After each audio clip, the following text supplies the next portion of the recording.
This land we call home has a rich and varied history stretching back thousands of years. But hidden below the surface are some amazing treasures just waiting to be found. Oh my gosh, that's insane. That's really cool. So each year across the country, archaeologists dig underground and dive underwater, searching for fresh discoveries. The most amazing thing in British archaeology. Uncovering traces of ancient lives. Somebody's pride and joy, I'm sure. And finding fascinating objects. Such exquisite detail. This year, I'll be meeting the archaeologists and looking at some of their most incredible finds. I mean, that is stunning. Well, Dr. Tori Herridge is travelling the length of the country to some spectacular locations. Where I'll be dropping in on some of this year's most fascinating digs. Oh my gosh, can you see that? It's just brilliant. Oh my goodness. Every dig provides a new piece in the puzzle of Britain's forgotten past. This is the epic and unfolding story of our islands. Welcome to Digging for Britain.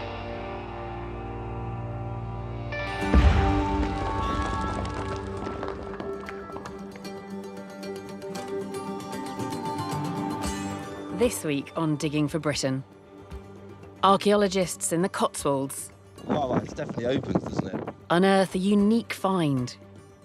We could see this carved bone object. I've never seen anything like it before. A dig at the University of Oxford We've just been uncovering loads and loads of pure, untouched medieval archaeology.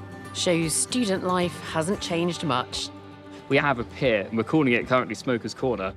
And in Kent, Wow. That is plated gold disc brooch. archaeologists discover spectacular Anglo-Saxon burials. A child with weapons, which is extraordinary.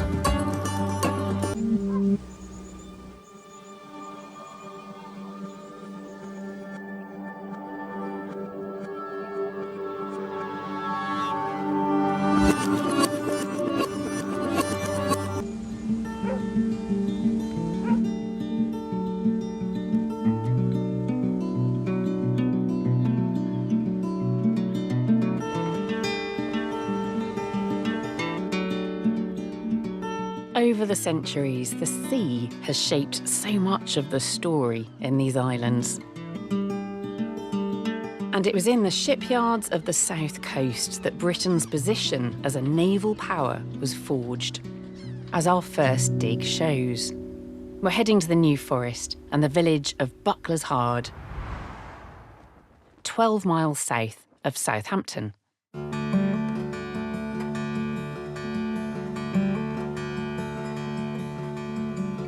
Buckler's Hard sits on the banks of the River Beaulieu, surrounded by ancient woodland. It was perfectly positioned to become a vital centre of shipbuilding. When Britain's imperial ambitions were expanding at the end of the 18th century. Tori is finding out more. This place is beautiful. These two lines of idyllic cottages run straight down to the river. But had you come here just 200 or 300 years ago, and this quaint and sleepy little scene would have looked totally different. A bustling hive of activity, a centre of modern manufacturing, where some of Britain's most important and famous ships were built. By the 18th century, Buckler's Hard was a thriving shipbuilding hub. And at the centre of it all was master shipwright Henry Adams. He and his sons oversaw the building of an incredible 55 ships. Perhaps the most famous was the HMS Agamemnon, captained by a young Horatio Nelson early in his career. It was while on this ship that he lost the sight in his right eye at the Battle of Calvi. Nelson would be reunited with the Agamemnon when it formed part of his fleet at the Battle of Trafalgar in 1805. 4 years later, while on a mission in South America, the Agamemnon ran aground off the coast of Uruguay and was abandoned. Archaeologist John Adams is leading a team investigating the construction and later demise of this mighty ship. To do this, they're excavating the slipway where the HMS Agamemnon was built. They do say that to build a really big ship in the great age of sail, it needed 100 trades and crafts to come together to produce all the components of a big warship. And so building ships here set in train a whole load of satellite industries.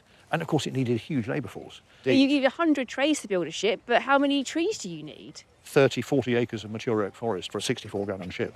And so a lot of the timber that built HMS Agamemnon, for instance, came from the New Forest. So this slipway here, it's under the water now. Would It it have been is, under the? it Would is. would it have gone into the water deliberately for tidal purposes, It or would, has because it as you're sunk? building the ship on a slipway, Yes. you've got to then slide the ship into the water. So the slope has got to be precise so that you don't have the ship breaking away on its own halfway through building. Conversely, that it will move when you want it to at the end of the building process. And both the things happened, so by experience, they worked out the right angle. Okay, so what could this tell us that you don't already know? Well, we've got slipway structures from this period in other shipyards, but most of them are under bricks and concrete. So here we've got the entire structure that has essentially been left since the major shipbuilding finished after the end of the Napoleonic Wars. But is there anything that this can tell you that a historical document can't? Well, what they proposed and what they actually did are two different things. And we see that all the time. When they actually come to do it, the real world imposes. So the archaeological reality is always slightly and interestingly different from a lot of the historical, theoretical stuff.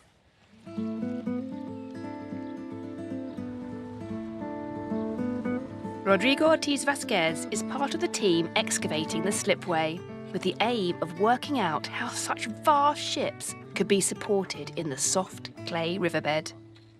So one of the things that you look at this timber is that it's been really, really nicely worked underneath. It's very flat. It's been laid on top of a gravel layer that they've been digging out. Yeah. So they've really thought how to keep it from sinking. It's so much more than just hacking down some massive trees and shoving it in the mud. Oh, absolutely. And if this goes wrong, if this is not laid properly, the whole ship is not going to be built correctly. So this is really important stuff. And it's still in place, This is from the 1700s and it's still there. The architecture of the slipway is helping the archaeologists understand how the Agamemnon was built. And some of the smaller finds offer a tantalising connection to the ship, including copper plating that would have been used to protect wooden holes from shipworm and barnacles. That square nails would be going through. So this would be fastened to the side of the ship to basically create an anti-foul layer. So this is definitely contemporary to all the shipbuilding. How do you know this is contemporary with the Agamemnon period? Well, this has got like a very particular way of being rolled out, and you've got marks that look like old tool marks. And also the main giveaway is these square nail holes that are those there. Okay. We've got this bundle of square nails that were found together. So it would have gone in something like that? Exactly, yeah. You have other big finds. This is definitely, shipwright related, like this. That's a big iron fastening nail. Yeah. Fastening nail. Some of them would be even longer, they had to fasten two things together, two big timbers. So double layer timber. Exactly. Other small finds are helping Rodrigo build a picture of the industry and who was working here. Other stuff that we have contemporary are these clay pipes. Yes. This was definitely being, smoked by somebody who was working on the ship. Other really exciting things here is this. This is called part of an onion bottle. What was in it? Well, it could have been port, it could have been wine. So this is all coming out of the mud around the slipway. Exactly. And what you're seeing here is a workforce that seems to be smoking and drinking on the job. Well, it did happen, yes. And also, you got to think it was quite a big workforce, so you have hundreds of people working at the same time. So unavoidably, they would break stuff and just throw it on the side. The slipway is helping archaeologists understand the Agamemnon's origins, but they also want to learn more about her end. Her remains have lain off the coast of Uruguay since 1809. It's the only surviving wreck of a ship built at Buckler's Hard. So diving this piece of maritime heritage has been crucial to the archaeologist's research. This is the timber. This is the famous timber, and I'm touching history here. Mary Montague Scott, director of Buckler's Hard Maritime Museum, was part of the dive team. So you're on a mission to piece together the history of the Agamemnon, I guess. Absolutely. So this is to honour this incredible ship that was Nelson's favourite. And he was on it for 3.5 years. It's where he lost his eye at the Battle of Calvi, and he writes about it as his favourite ship. It was the one where he had success, and then he took that success on to become our leading, admiral in history.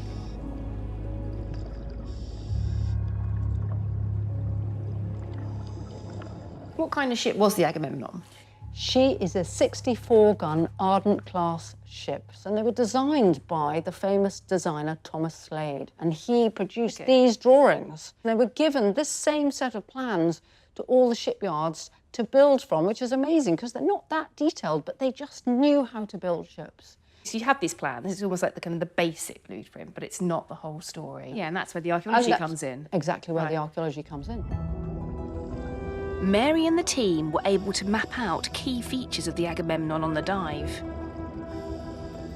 This is the cannon balls. Look at those. You can see these big concentric balls, and they are all concreted together by age of time.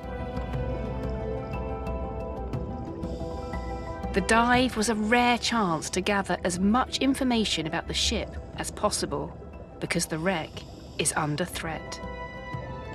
It was covered by mussels that have been recently eaten by an invasive whelk, and so that has uncovered the wood for the first time. Okay, so now it's exposed again to It's more exposed and always vulnerable to bounty hunters, and over time people do take things. So recording it now, before it disappears, is the best way to do it. Mary was able to rescue some incredible artifacts from the decaying hulk, helping us understand how the Agamemnon was constructed. This is a piece of the copper plating that covered the entire hull of the ship. And there were 3,000 pieces of copper sheet that went onto the Agamemnon. These little broad arrow marks are they're so fresh. It's 200 years ago that was cut in there. And this is sitting on the seafloor and it's still there now. Brilliant. It's just lovely. The finds, both on land and at sea, are certainly helping us understand the construction of this mighty gunship. But with further dives of the wreck planned, the investigation into how the Agamemnon was built is far from over.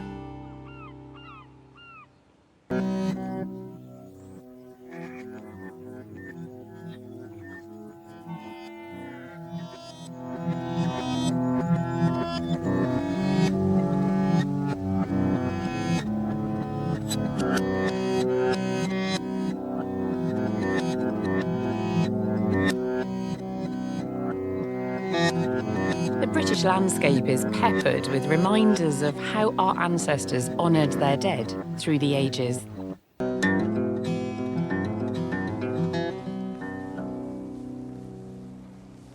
Burials are not just about death. They tell us a lot about how people lived.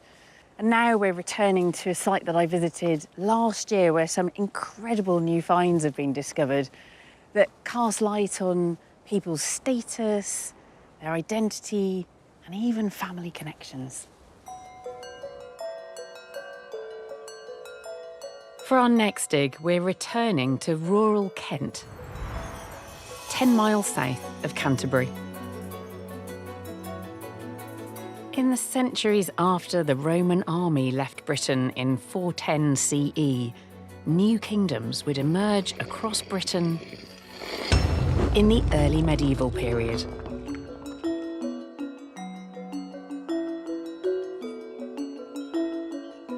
There are so few written records from this time that historians used to call it the Dark Ages. But archaeology can illuminate this period In Kent, a team from the University of Lancaster has been excavating this extraordinarily rich cemetery for the last 3 years. Hi, Alice. Hi, how are you? I'm good, yes. You've been hunting Anglo-Saxons again? We've been hunting Anglo-Saxons again, and we've found some. Last year, I joined lead archaeologist Duncan Sayer and his team as they uncovered some astonishing finds. There you go, there's a knife. Isn't this the best Anglo-Saxon sword you've ever seen? I've never seen anything like that. That's so well preserved. Wow, she's got so many objects buried with her. I can see beads. There's glass beads here. The team shone a light on the Anglo-Saxon people who lived here. Been a bit of a black hole as far as history is concerned. It's often called the Dark Ages. It is, yeah. Exactly. Yeah. We're really getting close to these people, aren't we?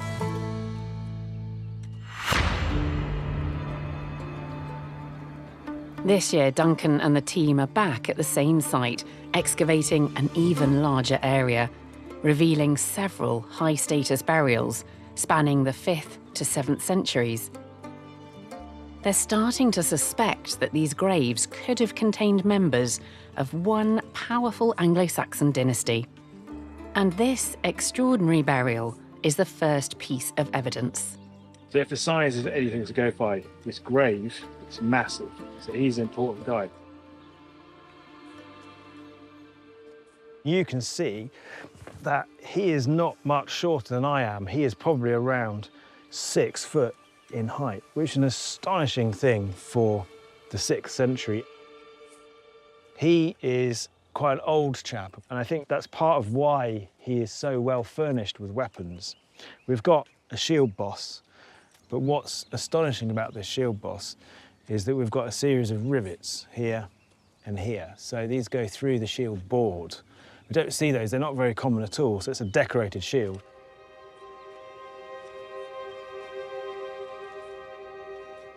And next to him, with his arm over the top of it, all the way across here, we can see this sword. Anglo-Saxon swords are quite rare and considered to be a marker of status. But Duncan is also interested in the placement of the weapons in the grave. The spear across that line of his body, all the way down here, and that emotive, almost hugging of the sword there is a real characteristic of these 6th century burials. I think it shows how important that object was to him and to the community.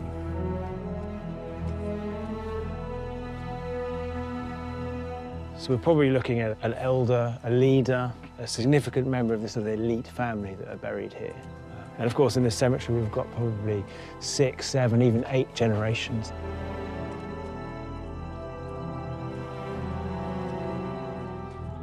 Not far from this grave of what seems to be a significant individual, the team find a smaller burial. It's a young person, it's a child, but we can age it quite specifically because we've got these unfused ends here to the long bones. So we can suggest that this probably boy is aged between about 12 and 14. So a child with weapons, which is extraordinary. Is this about rites of passage, or is he buried as the man that he would have become?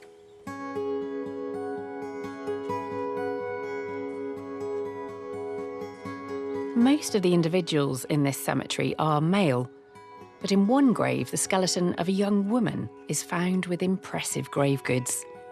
The archaeologists are wondering if all of these people could have belonged to the same prominent family. Student River Busby and archaeologist Andrew Richardson are just lifting an object that looks very special. Okay. Wow. Okay. That is a plated disc brooch. That is stunning. That is going to be very late 6th century or very early 7th century, around about 600. It's just incredible to see and to get the chance to excavate, and is just truly incredible. You were the first person to see the front of that Yeah. for 1,400 years. Yeah. that is phenomenal. To get to experience that is once in a lifetime. So they're using exotic raw materials, garnets, which might come from as far afield as Sri Lanka, gold, silver. None of this can be naturally sourced in Kent, but they're making a distinctively Kentish object. And almost certainly they're being distributed as gifts by the Kentish royal dynasty. So her wearing that is a symbol of her connection to that dynasty. Oh, wow. That's amazing. You've got all the little gold circles in there. Yeah. And you've got the 3 garnets. Wow. What a magnificent find. You know, first skeleton. Yeah. First ever dig. Yeah. Yeah. Yeah, it's all downhill from there.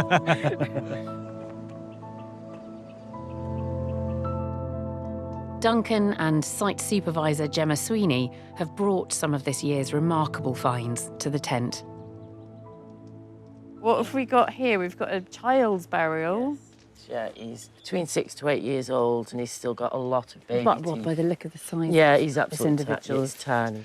But what he's got, or what they have got here, is this absolutely That's massive... a buckle. That is a belt Can buckle. I hold that? You can, absolutely. What's it made of, It Duncan? is made of silver. It's a solid silver belt buckle. So it's not only a big buckle for a small child, it's got a precious metal artifact. And you can see this is decorated. Yeah. There's little ring and dots all the way around the interior placement of that enamel, which is lovely. It's really unusual to get grave goods and Big, status grave goods. absolutely precious metal artifacts like that with a child Yeah. is really interesting. And it's part of the same story that we have with this child. How old is this Decorated individual shield. to begin with? Between 10 to 12 from Okay, dental, yeah. And you've got weaponry. We've got weaponry. So we've got a shield boss with studs. So it's a decorated shield boss So it's the kind of grave Child. goods that you would expect with an adult male with a burial. adult. Exactly. Yeah, yeah. So this is going to have to be the question. Were these people buried with the artifacts of the families they're associated with, or the people that they were going to become if they became adults? Yeah, so this is- there's a symbolic role here to these decorated weapons. And you've got 3 swords. We also have 3 swords. So one putting the last one year, 3 from this last year to shame. So this here is the scabbard mouth, effectively the scabbard Oh, is it? opening. Okay, yeah. That's made of copper and it's gilt, so it's got this gold over the top of Yeah, it. just gleaming through. Exactly. So what's interesting about this, we've got objects of different dates. Ooh. So probably something that is 6th century and something that's a bit earlier, maybe late 5th or early 6th century, Yeah. coming together to make one composite object that is a sword. So an old sword with a new scabbard, maybe? They really like old swords. So do you think the blade of the sword would have been new, and then it's got old decoration on it? I wouldn't be surprised if they wanted to make it look like it was Grandad's sword, because Grandad's sword was given down Yeah. through that line. Maybe Grandad's sword is with him in the grave. Oh, okay. So he could be buried with a sword and take the bits of it off and put it on a new sword. So a sword almost has 2 lives, one in the afterlife in the grave, and one of them Yeah. in the above ground community as well. I mean, you start to think about dynasties, don't you? You start to wonder whether you've got an extended family through time in that cemetery.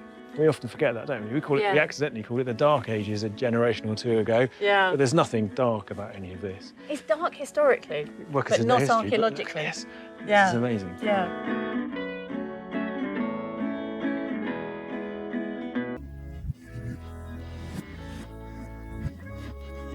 I dreamt I flew with the saints last night. I know them all by wing size, and up there it just doesn't count for naught whether you're clever or wise. From historic cathedral cities to spa and university towns, the South has plenty of historic urban centres. And beneath their streets are traces of the people who once lived there. Our next dig is a really unusual one, taking place in an Oxford college. And the archaeologists were really limited in terms of where they could dig and how big the trenches could be. It was a bit like keyhole surgery, but they got an astonishing glimpse of student life through the centuries. This dig takes us right into the heart of Oxford's dreaming spires. Today, Trinity College is part of the university, a thriving centre of learning, just as it was 700 years ago in the medieval period.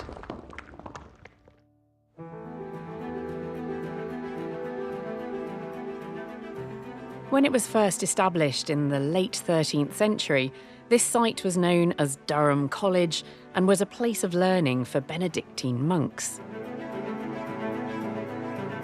The college's heating system is being updated, which involves drilling boreholes into its iconic lawns. But before they can make changes to these historic grounds, archaeologist Jamie Williams has been given a rare opportunity to find out how student life has changed over the centuries. In the last few weeks, we've just been uncovering loads and loads of pure, untouched medieval archaeology in the centre of Oxford, which is pretty rare, pretty cool. Jamie filmed his discovery of medieval finds, including thimbles, clasps used to protect the pages of valuable books, pottery, and even some jewellery. The medieval ring was just it was amazing. It's very personal. Like, the ring is such a personal piece of history. I'm sure they were gutted that they lost it, but I'm very happy that I found it.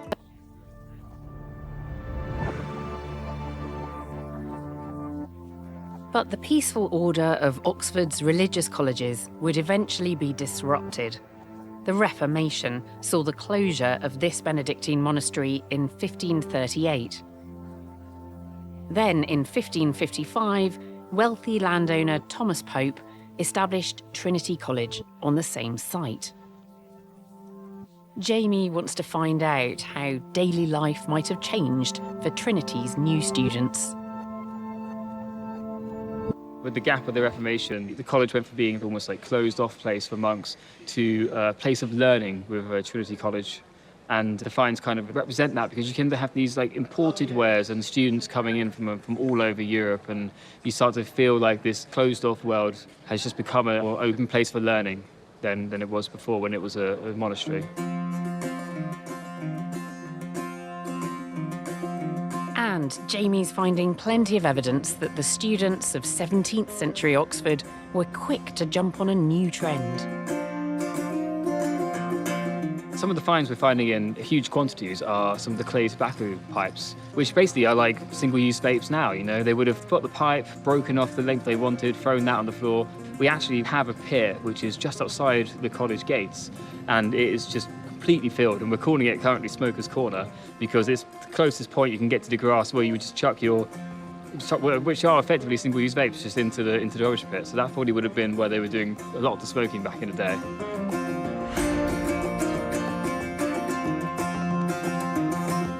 Now that he's carried out some post-excavation research, Jamie has brought his finds to the tent to tell me more about Trinity College's past residents.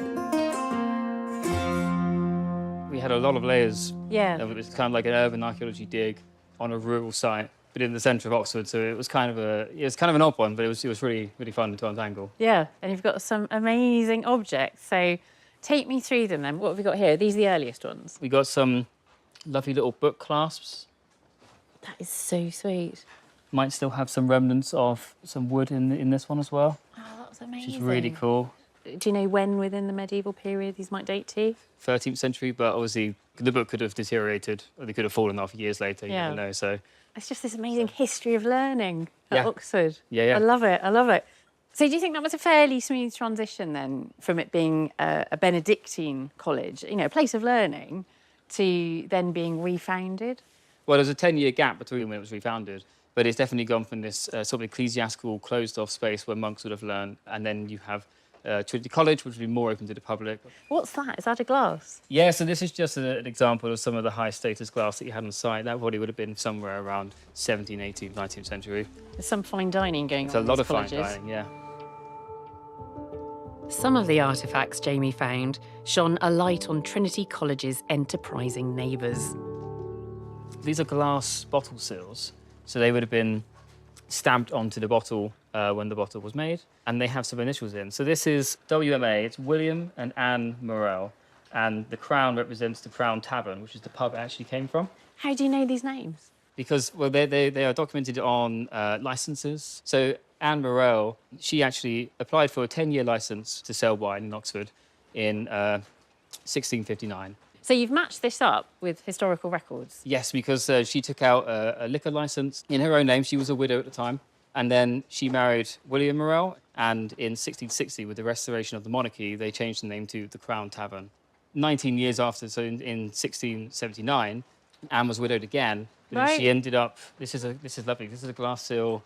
This is from when she was widowed for the second time. Oh my goodness, so we're getting these snapshots of her life here. Yeah, so she's still running the pub. This is 1687. She died in either 1695 or 96, and she ended up handing the pub down to her daughter-in-law. I love this sort of stuff. I love the history.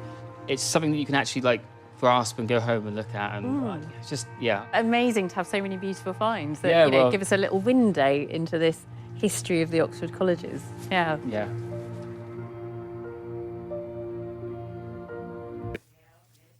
Let blisters be teachers, with blessings bestow. Let the darkness restore us as seers. I'll make these pathways my companion, be witnessed by what cannot be seen. Be peregrine, be pasture, be tiny, be vaster,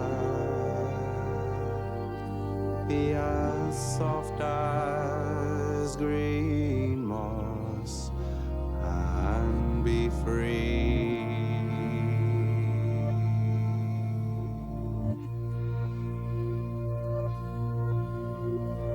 I am fascinated by burial archaeology, by what human remains, human bones can tell us about people in the past, and then the objects that are buried with individuals as well. They can tell us about culture, community, and individuals. And at this next dig, one person was buried with an object that is so special that at this point in the investigation, we think it's completely unique. Our next dig takes us to the village of Broadway in the Cotswolds, 20 miles south of Worcester. Broadway is often called the jewel of the Cotswolds, and it was in this idyllic village that just over a century ago, pioneering female archaeologist Nancy Smith led the discovery of the remains of ancient ditches, buildings and burials thought to date to the Roman period.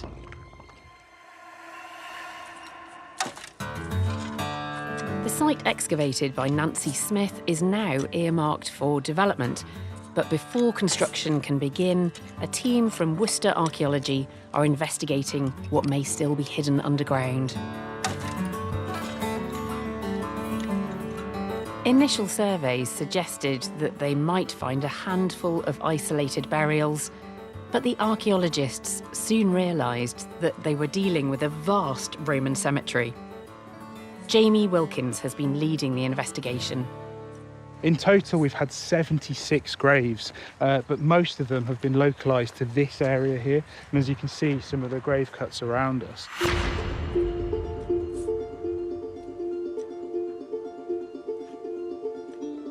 This is really, really significant. To have such a dense cemetery, nothing's been seen in the county before like this. To find such a large cemetery on this site is really interesting because it gives us quite a large population sample of the people who were living and working in this settlement. Some of these burials seemed very unusual. We've also had a really high number of what we'd class as deviant burials. Some of our deviant burials have been decapitations, and we might have seen the skull placed by the feet or by the knees, and some where the skull hasn't been in the grave at all.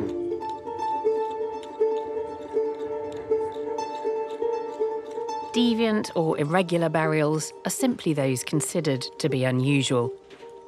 That might include decapitated remains or a body buried face down. It's easy to assume this relates to punishment in some way. But some of these graves suggest that something different may have been happening here, and one particular burial has grabbed Jamie's attention. When we first started excavating that grave, we could see this sort of carved bone object underneath the skull. This is the grave of a female individual buried face down. And there's an artefact under her skull.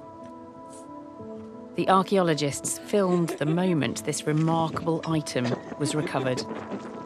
And we could see this circle dot pattern, and it was really quite exciting. Oh, it's definitely open, isn't it? To find an object like that does not happen every day. I've never seen anything like it before. What we could see on site was that this box was still sealed, and so we weren't prepared to open the box on site. Jamie knew this mysterious box was something very special, and in fact, it's unique. Nothing like it has been seen in British archaeology before. And in the lab, it was finally time to open it and look inside.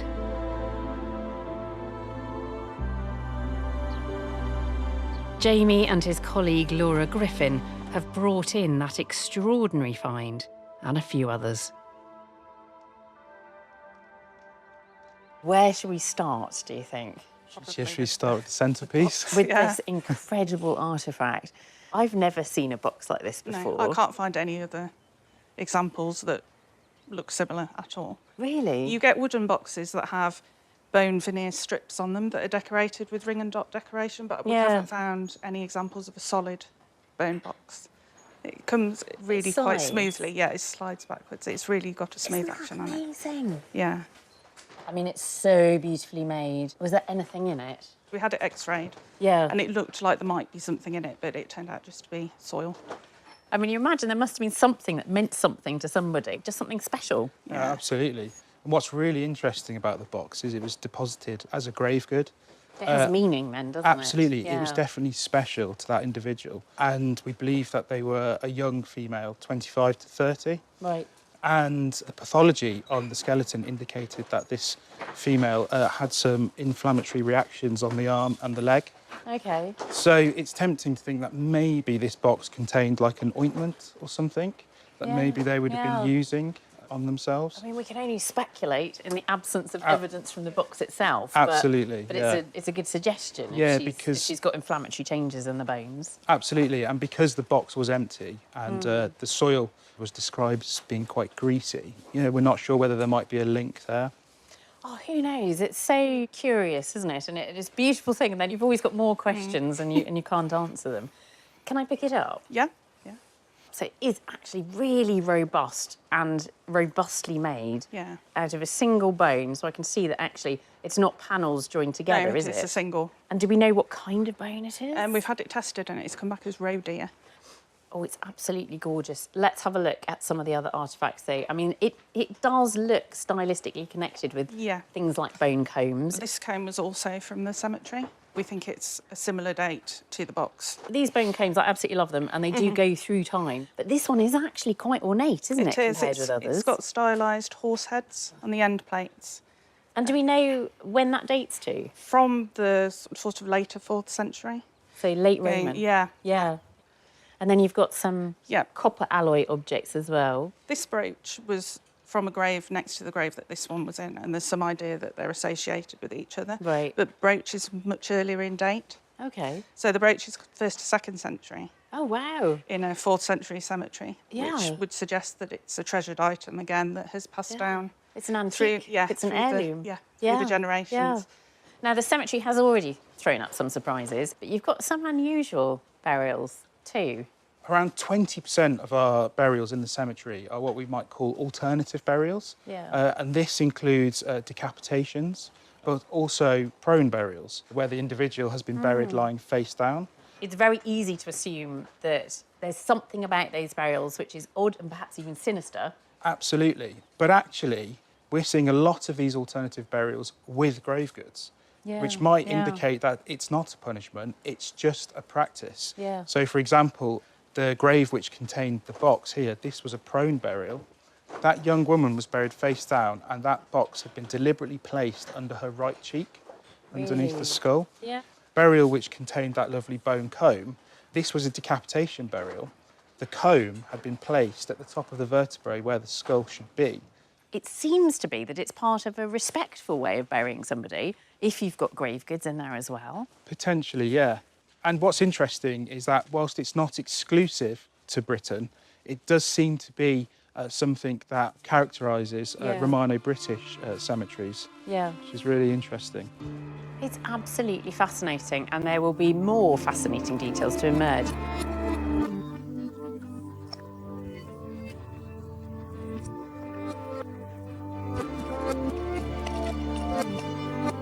And indeed, more details did emerge when Worcester Archaeology expanded their dig.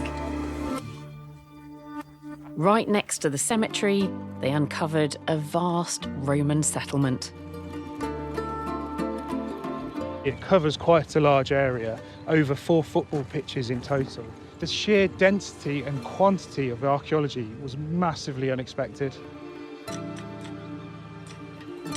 And another mysterious bone object has appeared from the ground. A couple of days ago, we made this really exciting find. This was caked in mud, and we couldn't really see anything other than it's just being another fragment of animal bone. But then as it started to dry out, the holes were revealed. And what we actually think this is a carved bone flute. I've never discovered a musical instrument on site before. It's really quite special, and it gives us that human connection. Perhaps this was played more in leisure and for fun, rather than what we see across the rest of the site, which is just work.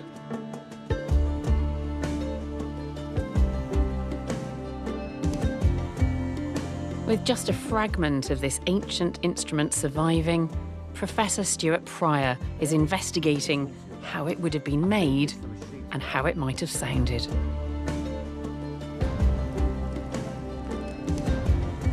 I'm interested in experimental archaeology, recreating how artifacts might have been made in the past. It's amazing. And I've got plenty of experts to call upon to lend a hand. Dr. Simon Wyatt, an expert in ancient music, is going to help me explore how this piece of bone was turned into an instrument.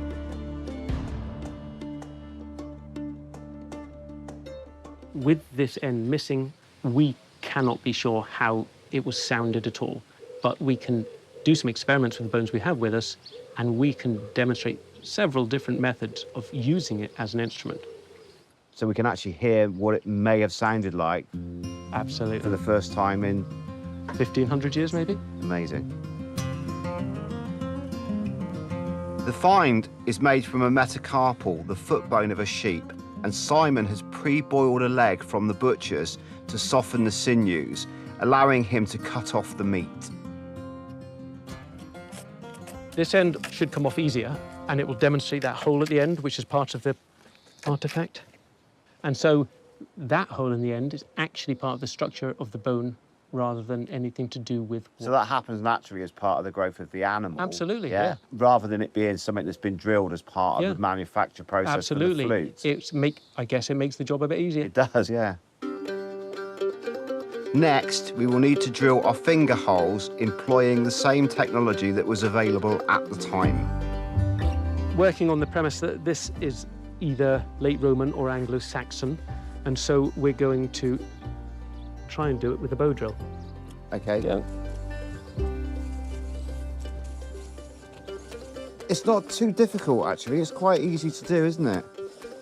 As long as you've got the technique and the technology. Yep. Oh, yes. And then you have a little look. cool, look at that. Now that we have our finger holes, we need to investigate how the flute may have sounded. One way to create a note is by blowing it across the top.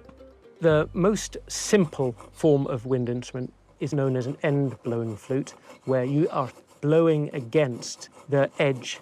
What, a bit like blowing across the top of a milk bottle or a bottle? Absolutely, Okay, yes, yeah. yes, yes. It's easy to make, but hard to play. Oh! So that's it, right? That is Maybe. now potentially an instrument. As the simplest version, yes. Go for it. Let's see this in action. Almost But not, there. it hadn't got a proper tone. But what I could do is show you it with one that is almost the same, except slightly larger bone. Yeah.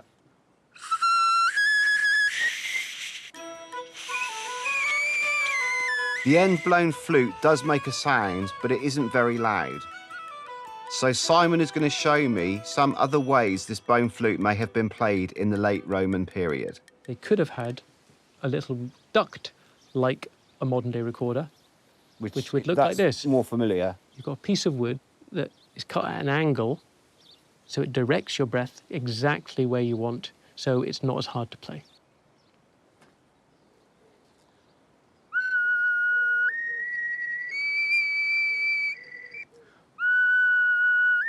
The duct flute certainly produces a clearer sound, but there's one last way this instrument might have been played. And it involves inserting a reed. Okay. I've cut a tiny notch, and if you look, it lifts up. And when you put it in your mouth, it vibrates. Mhm. So it's like a clarinet reed, held in place there, just simply with a little bit of beeswax. So you're going to encapsulate the reed and seal your lips, yep, and then blow hard. Lift a finger.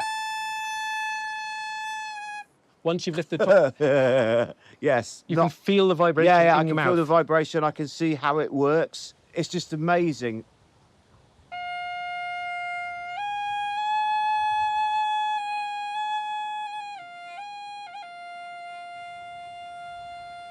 That was an amazing experiment. I'm amazed at how versatile this piece of bone could be. I can just imagine a shepherd playing music to his sheep in the late Roman or early Saxon period using a bone flute just like this.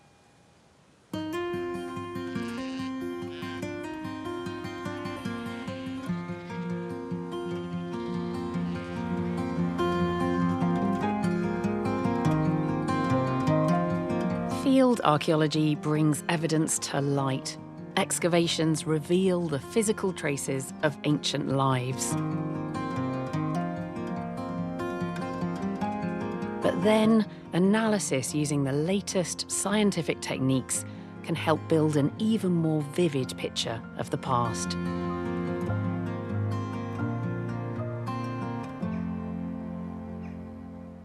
Modern archaeological sciences and conservation allow us to extract so much more information from sites now than we could in the past. We can see details that would have been overlooked, sometimes even destroyed. So when archaeologists came across a very high-status Iron Age burial with a strange lump in it that clearly contained metal, they knew that these precision techniques would be essential to untangling the mystery.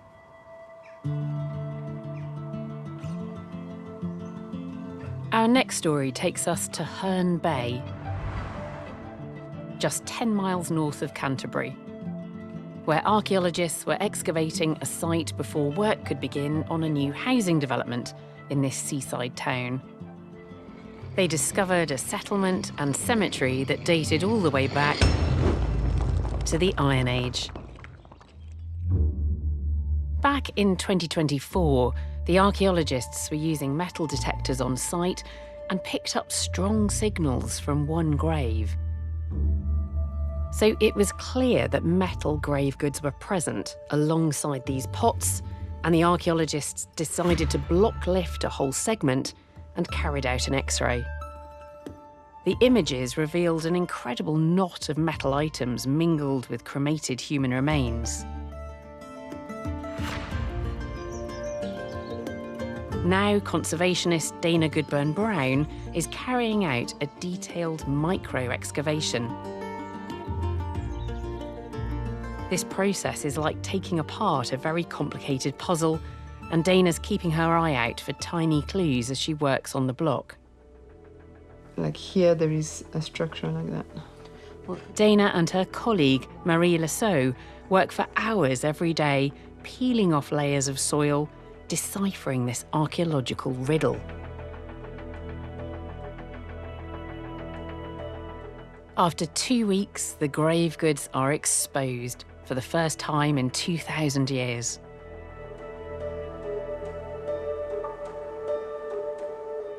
This is a big copper alloy scabbard.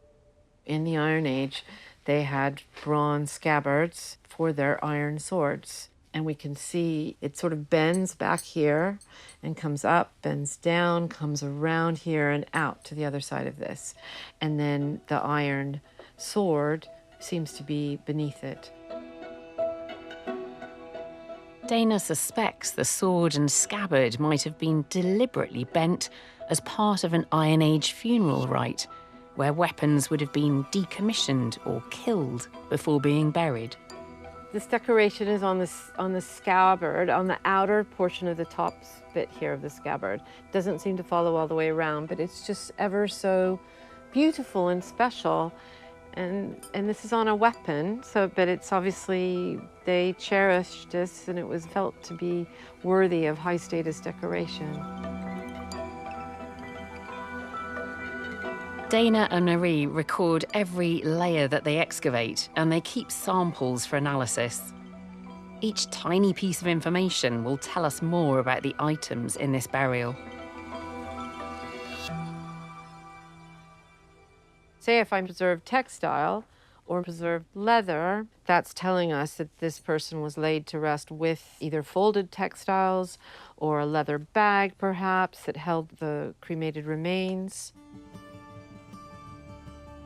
That's why it's so important why we're saving and labeling every little bit as we go down, because the scientists and other teammates might be able to help piece together the jigsaw from their specialism.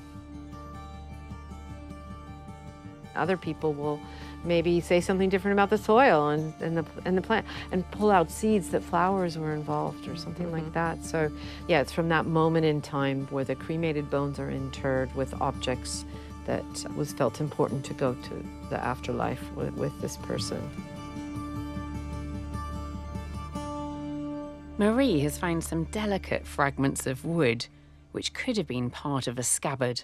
Taking them into this acid-free tissue paper, and then we will be able to bring it to the lab and look at it under microscope. So fingers crossed, these tiny fragments I collected can tell us a lot more. If that's really wood grain preserved in the corrosion, it could tell us about the way the scabbard was built. It's like an untold story that is slowly being revealed under your eyes, and is like a dialogue, a discussion with the past, and that's really the beauty of this work. As Dana and Marie continue working, they encounter a problem. The scabbard can't be lifted without damaging the iron sword and cremated bone. There's bones over here and bone there, but it's coming under. Oh. But again, as the sword and the scabbard are bent, it could be that there was a gap under and the bones have slid under. They can't risk excavating down any further, so they try a different approach. Rather than trying to lift out the scabbard and the sword, I'm going to use polyurethane foam that expands that people use in buildings sometimes as insulation. So we're going to spray that all over and then put a board on top of that. We're going to put ratchet tape all around. This is the scary bit. We're going to flip it. And then we're going to excavate it from the other side. By flipping over the block, it will be possible to safely unearth more of the artifacts.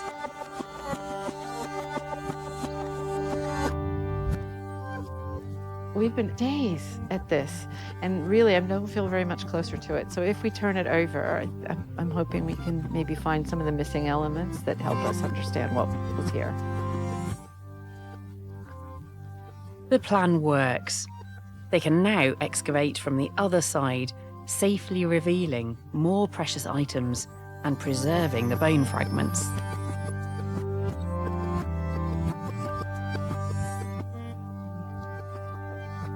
Dana and Dan Worsley, who originally found the burial deposit, have brought the block into the tent to show me what they've discovered so far. Dan, Dana, do we know when this dates to? Have you got an idea? We're thinking at the moment about 30 BC through to 60 AD. Late Iron Age into when actually the Romans arrive and we become part of the Roman Empire. Yeah. So you obviously came across this and decided to block lift it. So it was part of a larger cremation. So there's 8 vessels that are surrounding this in the centre of it. And so once we'd excavated everything down to what we were comfortable dealing with in the field, we then decided to block lift. Well, it's so complicated as well because everything's lying one on top of another, and you know, if you were to move something, you might damage the thing it's lying next to. Yeah. So what can we see here then? We've got a vessel here. So this is flipped. Okay. So we're under the grave. Imagine we're underneath looking up. Yeah. Because we've done one side and then we flipped it over. We've got a picture of the actual pit. Yeah. So Dan, show us what it looked like at excavation then. So yes, lots of vessels. Yeah, so that's the vessel that's still attached to the block lift. So that was in the centre of a cremation cemetery with 14 other cremations, but they were all either unurned or single or 2 vessels per grave. Nothing compared to this. So this is the richest one. Do you think it's a founder grave? You know, sometimes you get these kind of founder burials and then other burials placed around them. So it's certainly a high status grave in that cemetery, and all the others were centred around it. Yeah. So this is the sword we're looking at, is it? Yeah. The handle of the hilt is here. Yeah. And it comes this way. And then it comes around there, and then it bends back here, then it bends down there. So that's been deliberately bent? Yeah. Yeah, it's the killing of the sword. So Yeah, killing the sword. But that's as far as they bent it around, they bent it around again and then back on itself. Yeah. So the sword is iron or steel. Yeah. Then what about this copper alloy? What's that? That's the scabbard. That's the scabbard. Yeah. So the sword is out of the scabbard as well. So it's been bent taken out and both of them bent. Really strange, but fascinating.